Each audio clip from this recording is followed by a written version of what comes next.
এখন এই গাছগুলোকে একটু লক্ষ্য করে দেখুন, এই আনারসটা পেকে গেছে, এটা এবার তুলে নেব, তুলে বাড়িতে রাখবো, বাড়িতে রাখলে এটা পেকে যাবে। এইটা কিন্তু এখনও পাকেনি, এটা একটু দেরি হবে, একসঙ্গে সব পাকবে না। এটা দেখেই বুঝতে পারছেন যে গাছটা এখানেই লেগে গেছে। এর সঙ্গে দেখুন এই দিক থেকে একটা কলি বেরিয়ে এসছে, নিশ্চয়ই দেখতে পাচ্ছেন। এই কলিটা এর পরের বছরের জন্য থেকে যাবে। এটা যখন কাটবো তখন একদম গোড়াতে কেটে দেবো। যদি আরও কলি বেরোতে থাকে তাহলে মানে যটা কলি বেরোবে তটাই হবে। আগে একবার হয়েছিল, এবারে তো হলো না, এবারে একটাই কলি ছিল। আরও দেখুন নিচের দিক থেকে এটার কলি বেরোচ্ছে, এই যে। তা আমি ভাবছি এখানে যেহেতু এই গাছটা আর খুব একটা ভালো হবে না, তাই আমি এই গাছটাকে বাতিল করে দিচ্ছি। আমি এইটাকে আবার বড় পটে নিয়ে যাব এবং এর যে কলিটা, এই কলিটা খুব সুন্দর আছে, এই কলিটাকে আমি ছোট একটা পটে বসাবো, এটাও খুব সুন্দর আছে। এই কলিটাকেও আমি একটা অন্য পটে বসিয়ে নেব, তাহলে আমার অনেকগুলো হয়ে যাবে। আর এই গোড়াটাও রেখে দেবো। এইটা হচ্ছে গত বছরের গাছ, এটাও ছিল গত বছরের গাছ, এটা তার আগেকার গাছ ছিল। দেখুন এই গাছটার ফল হলো, এইটার হলো না। এবার কে ফল হবে কে হবে না এটা কিন্তু বলা খুব মুশকিল। এটা কিন্তু পুরনো গাছে। অনেক সময় এমনও দেখা গেছে যে এইটা এখন হলো না, কিছুদিন পরে আবার হয়তো একটা কলি বেরিয়ে চলে এলো, মানে অসময়ে ফল হয়। আশ্চর্য হবার কিছু নেই, কিছু প্রাকৃতিক নিয়মে হয়। আমরা কিছু গ্রোথ রেগুলেটর ব্যবহার করে ফল নিয়ে আসি, সেটা ক্ষেত্রে কি হয়, মানে গাছের লংজিভিটি কমে যায়, গ্রোথ খারাপ হয়ে যায়, এই নানান রকম ব্যাপার হয়, যার জন্যে প্রাকৃতিক নিয়ম অনুযায়ী যে কাজটা হয় সেটা হচ্ছে প্রকৃত কাজ। যাই হোক, গাছগুলো দেখছেন কি অবস্থায়, প্রচুর ঘাস, আগাছা।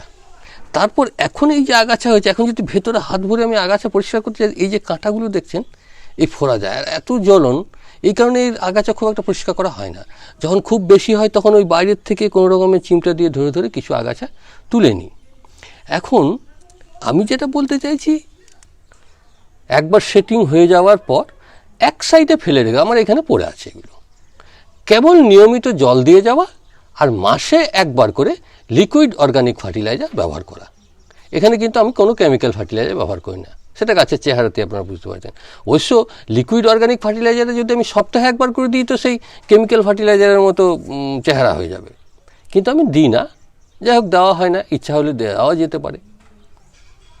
বাড়িতে চাষ করুন, সে আনারস খান, দেখবেন কি তার স্বাদ। আপনার বাড়িতে কোনো গাছ নেই, বাজার থেকে একটা ভালো জাতের মানে ভালো একটা বড় সাইজের আনারস কিনে নিয়ে আসুন, তার এই মাথাটা কেটে লাগিয়ে দেন। কিভাবে লাগাবেন, আমি এই আনারসটা কেটে নেব আজকে।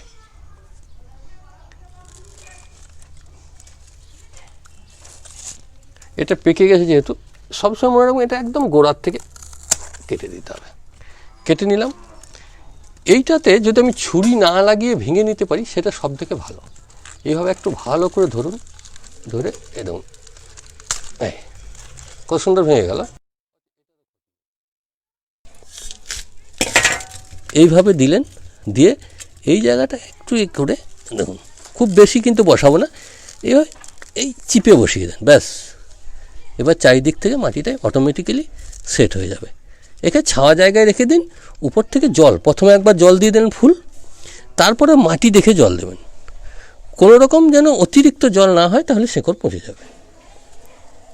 ব্যাস, এর বসানো আর কিচ্ছু নেই।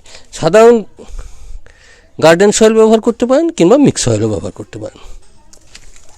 এবার যেটা বলছিলাম যে এই যে আগাছা, এত আগাছার মধ্যেও তো ধরছে, অতএব এইটার জন্যে জিরো পরিচর্যা, কেবল সময়ে সময়ে জল দিয়ে যাওয়া আর খাবার, কেবল একবার লাগিয়ে দেওয়া, লাগিয়ে দিয়ে এক জায়গায় ফেলে রাখা। আপনাকে এই জন্য কোনো পরিচর্যা করার দরকার নেই।